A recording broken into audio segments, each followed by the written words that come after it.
אתה אדוני אלוהינו מלך העולם, אשר ברא ששון ושמחה, חתן וכלה, גילה ורינה, ניצח ודבר. עוד יישמע בהרי יהודה ובחוצות ירושלים קול ששון וקול שמחה, כל חתן וכל כלה.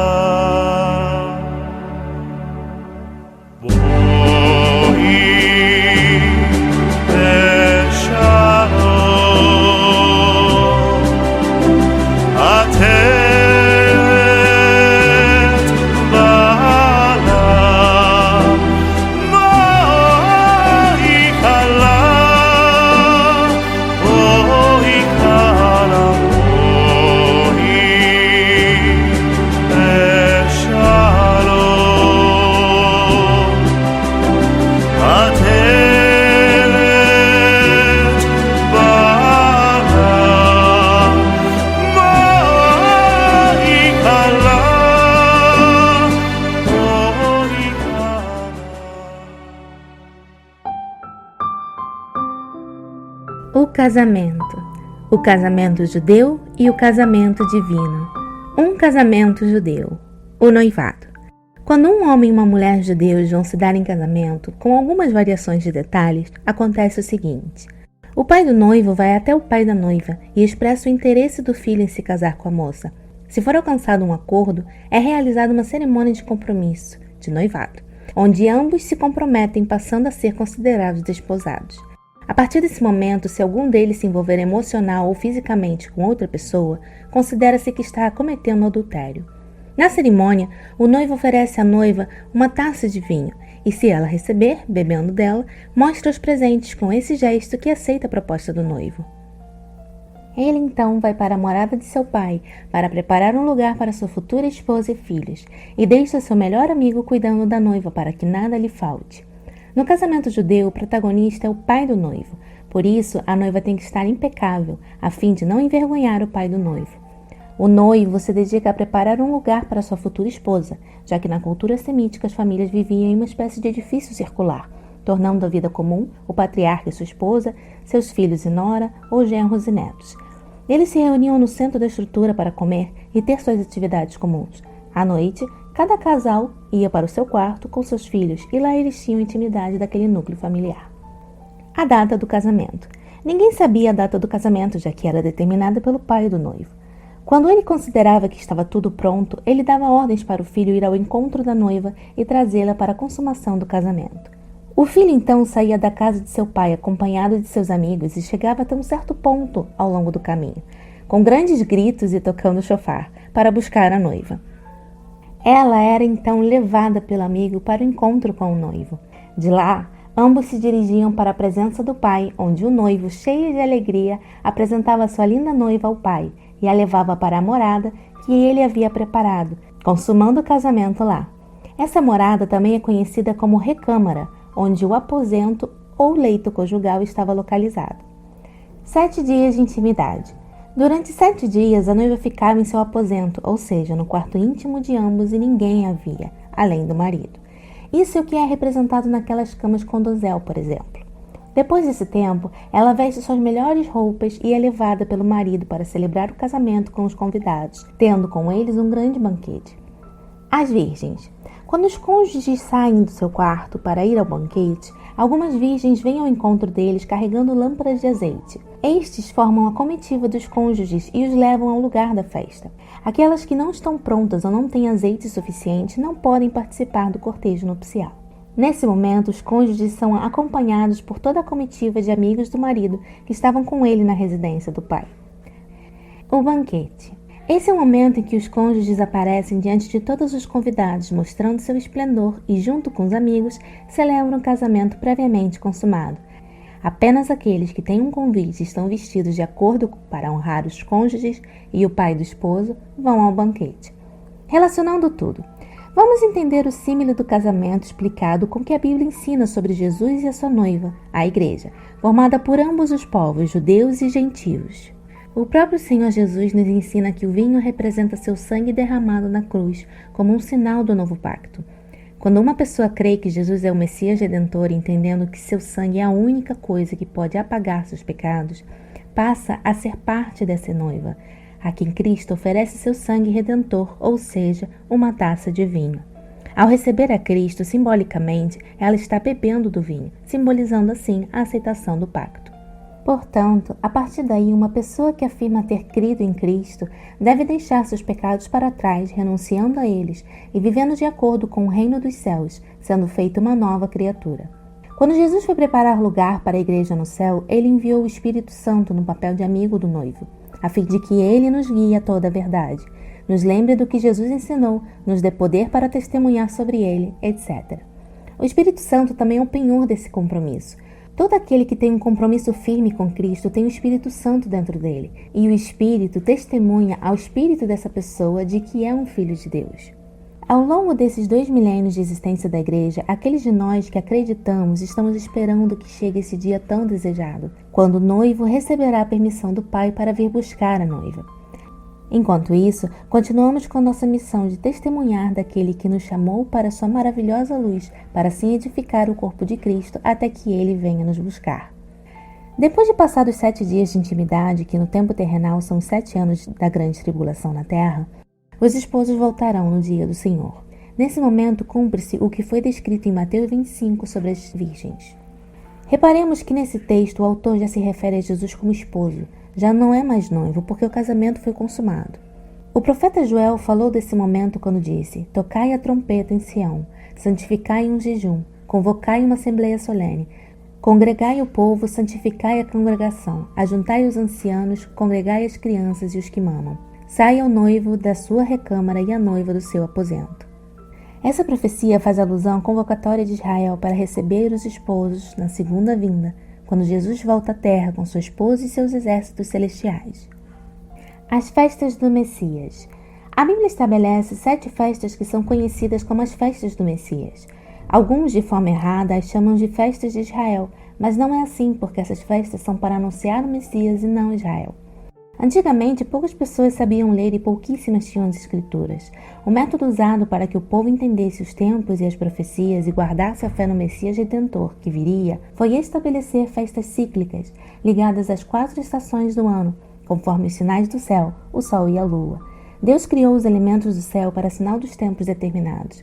Não vamos falar sobre as 7 festas agora. Concentremos-nos naquela que certamente será a festa em que o arrebatamento da igreja ocorrerá, conforme a maioria dos estudiosos de escatologia. As 4 festas da primavera já se cumpriram. Agora faltam para cumprir-se as 3 de outono: Yom Teruah, ou Festa das Trompetas, Yom Kippur, conhecida como Dia do Perdão, e Sukkot, ou Festa dos Tabernáculos. As 2 últimas festas. Yom Kippur é a festa na qual o sacerdote entrava na presença de Deus para pedir perdão pelo povo por todo aquele ano. Era a festa onde o povo se arrependia de seus pecados e se humilhava diante de Deus para obter seu favor. Acredita-se que este será o dia em que na Bíblia é conhecida como o Dia do Senhor, ou a Segunda Vinda, profetizado em Joel 2 e Zacarias 14. É quando os judeus que não reconheceram o Messias chorarão por aquele que transpassaram como aquele que chora por um filho unigênito. A festa de Sukkot representa o milênio, quando o Messias colocará seu tabernáculo entre os homens e reinará sobre a terra. Esse tabernáculo faz alusão a seu corpo. Yom Teruah. Essa festa é conhecida como a Festa das Trompetas. A única alusão a ela está no livro de Levítico 23, e a ordem é tocar a trompeta para fazer santa convocação. Também se indica que é um dia para descansar. A palavra teruá indica que há um grande barulho, júbilo, gritaria, alarme, etc., convocando alguém que é chamado. Nesse momento, há um grande estrondo que é comparado a estourar os tímpanos pelo alto barulho de júbilo que ocorrerá. Essa situação é comparada a quando o povo tocou a trompeta e os muros de Jericó caíram, dando a Israel a terra prometida. A promessa para a igreja é ser tirada desta terra e ser levada a viver no céu com o noivo. Por causa da influência babilônica, a festa de Yom Teruah é conhecida hoje em dia pelos israelitas como Rosh Hashanah. Embora essa festa ocorra no primeiro dia de Tishrei, que é o 7º mês do ano, eles consideram um ano novo porque Esse era um ano novo em Babilônia. 10 dias a partir desse dia é o dia de Yom Kippur. Ao longo do mês de Elul, que precede Yom Teruah, o shofar é tocado todos os dias, exceto no último, que é sábado, no qual se guarda silêncio. Esse toque diário lembra as pessoas da necessidade de se arrependerem em preparação para o encontro com o rei. Em Elul se lê o Salmo 27, do 4 ao 5, que diz: Uma coisa pedi ao Senhor e a buscarei, que possa morar na casa do Senhor todos os dias da minha vida, para contemplar a formosura do Senhor e inquirir no seu templo, porque no dia da adversidade me esconderá no seu pavilhão, no oculto do seu tabernáculo me esconderá, por-me-á sobre uma rocha. Poderia ser a igreja arrebatada, escondida no tabernáculo durante a grande tribulação e firmada na rocha que é Cristo, no alto, na morada de Deus, contemplando sua beleza e indagando em seu templo? Dia de abertura de portas. Diz-se que nesse dia os portões do céu são abertos para que passe o rei. No Salmo 24, de 3 a 4, lemos: Quem subirá ao monte do Senhor, ou quem estará no seu lugar santo? Aquele que é limpo de mãos e puro de coração. Não é a igreja que foi limpa e purificada no sangue do Cordeiro e que tem a promessa de ser levada para o céu para viver com o esposo? Isaías 26, 2 diz: Abre as portas para que entre nelas a nação justa, que observa a verdade. A igreja não é justificada pelo sangue de Cristo e por manter e observar a verdade que é Cristo? Júbilo por várias razões. Yom Teruah também é conhecido como o dia da coroação do rei, como relatado em Apocalipse 4 e 5. O início do reinado de um rei, a libertação do povo e a proclamação do jubileu também são anunciados com o toque da trompeta. O shofar. Nessa festa é tocado o shofar, que é feito de chifre de carneiro. As trompetas usadas em anúncios de julgamento de Apocalipse são de prata. O toque do shofar que se ouvirá naquele dia é conhecido como a última trompeta. Seu som é composto de 4 fases. Primeira, Tequiá. É um toque impactante que nos lembra da importância de reconhecer Deus como Rei Supremo. Segunda, Shevarim. São 3 sons curtos simbolizando o quebrantamento do homem diante de Deus. Terceira, Teruah. É uma sucessão de 9 ou mais toques em staccato, representando alarme, atenção. Quarta, Tequiá Gedolá. É o grande e último toque que dura o máximo de tempo que a pessoa que o toca consiga manter. Dia da ressurreição dos mortos. O dia de Yom Teruah também é conhecido como o dia da ressurreição dos mortos, como Paulo anuncia em 1 Tessalonicenses 4,16. O dia oculto que ninguém sabe. Esse dia também é conhecido como Yom HaKeseh, ou dia escondido. Essa festa é a única que não se sabe o dia ou hora em que começa, porque é necessário esperar a lua nascer no céu. A festa das trompetas é a única que ocorre no primeiro dia do mês. As outras acontecem a meados dos meses que lhes correspondem. Nem sempre era fácil determinar quando começava o mês, por causa de que às vezes era difícil ver a lua aparecer no céu. O costume era que 2 testemunhas ficassem no topo de uma montanha cada e vigiassem o céu. Quando a lua nova se levantava, eles avisavam e então o sacerdote tocava o shofar, anunciando que a festa de Yom Teruah estava começando. Poderia ser que, dizendo que ninguém sabe o dia ou a hora, o Senhor Jesus estava indicando aos seus exatamente quando ocorreria? Essa ideia não é contrária à Bíblia, porque o Senhor sempre comunica aos seus o que vai fazer. Além disso, suas ovelhas ouvem a sua voz e o seguem. A Bíblia diz que nesse dia deve-se descansar. É o dia em que a igreja entra no repouso do Messias? O ano de Shemitah e o jubileu. A Torá afirma que a cada 7 anos a terra deve descansar. Esse 7º ano é conhecido como o ano de Shemitah. A cada 7 Shemitahs ocorre um jubileu, que é o conjunto de 49 anos mais um. Esse último ano é conhecido como o ano do jubileu. Deus estabeleceu que nesse último ano os escravos deveriam ser libertados, as dívidas perdoadas e a terra devolvida ao seu dono original. Esses anos são contados pelo calendário lunar e não pelo solar gregoriano estabelecido pelo Papado de Roma para confundir os tempos. Como o jubileu está intimamente relacionado com o uso da terra de Israel, o povo parou de celebrá-la durante a época da diáspora. Portanto, hoje em dia os judeus não têm certeza de quando será o próximo jubileu. Muitos estudiosos judeus acreditam que o último período de 7 anos, esse ano 50, Jovel ou Jubileu, começa em 26 de setembro de 2022, terminando no ano de 2029. Uma vez que eles esperam que o Messias lhes traga a liberdade da opressão e que estão cientes de que a angústia de Jacó está prestes a começar, muitos acreditam que no final destes 7 anos o Messias virá e os libertará de toda a opressão, dando-lhes a terra prometida. Supondo que este ano Shemitah de 2021-2022 termine em 25 de setembro de 2022 e que então começaria esse novo ciclo de 7 anos que culminaria com o jubileu em 2028 e 2029, há uma grande possibilidade de que o arrebatamento ocorra antes do final do último dia deste Shemitah. Embora ninguém afirme que esses cálculos sejam uma revelação de Deus, se levarmos em conta os tempos, eventos e sinais que o Senhor Jesus nos deu, é bem possível que essas contas estejam corretas. No momento em que a igreja for arrebatada, começará o período do cumprimento da 70ª semana profetizada por Daniel, o último ano jubilar, período também conhecido como angústia de Jacó para os judeus e a grande tribulação para os incrédulos. Podemos saber quando será o arrebatamento? A igreja foi um mistério por muito tempo. Em certo momento, Paulo foi arrebatado para o céu e lá recebeu revelação de muitas coisas que ele transmitiu em suas cartas. É provável que naquela época o mistério da igreja foi revelado a ele. Sabemos pela Bíblia que Deus sempre revela aos seus o que ele fará, especialmente quando se trata de livrar os justos do juízo que ele vai derramar. 2 casos bem conhecidos foram de Ló e Noé, por exemplo. Quando Jesus disse que ninguém sabe o dia e a hora, ele estava se referindo ao que é conhecido como segunda vinda ou dia do Senhor, quando todos os olhos o verão. O Senhor deu sinais para a grande tribulação, mas não para o arrebatamento. Para esse evento, os principais sinais são o início das dores de parto e do florescimento da figueira. Por que preocupar-nos com essas considerações? Não é uma questão de adivinhar, provocar o Senhor ou pendurar a medalha do melhor profeta. Aqueles de nós que amamos suas promessas e esperamos encontrá-lo no ar, desejamos que isso aconteça o mais rápido possível.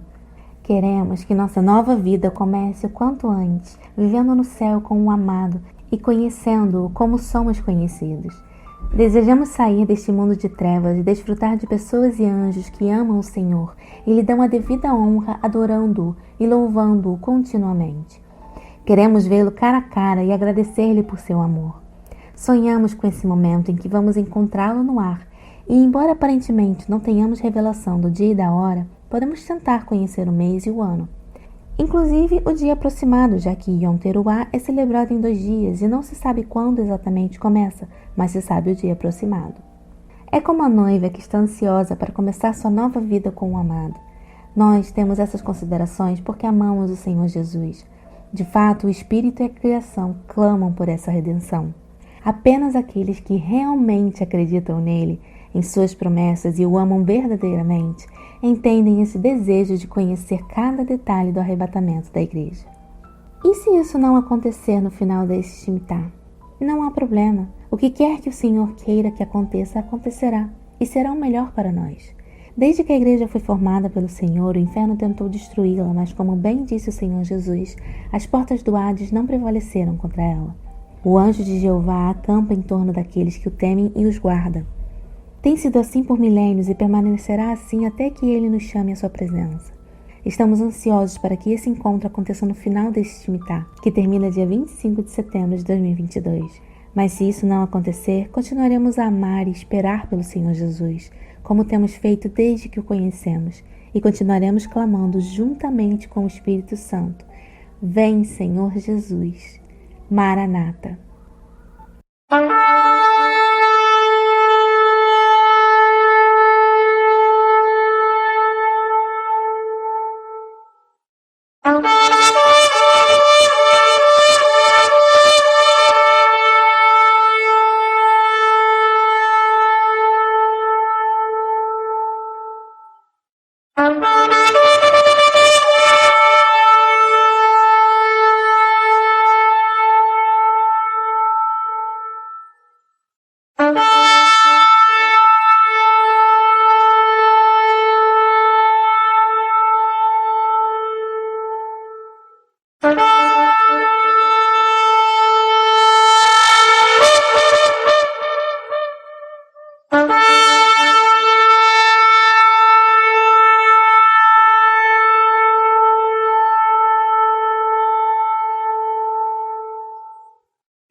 Nosso material é inédito. Se você gostou, inscreva-se e compartilhe.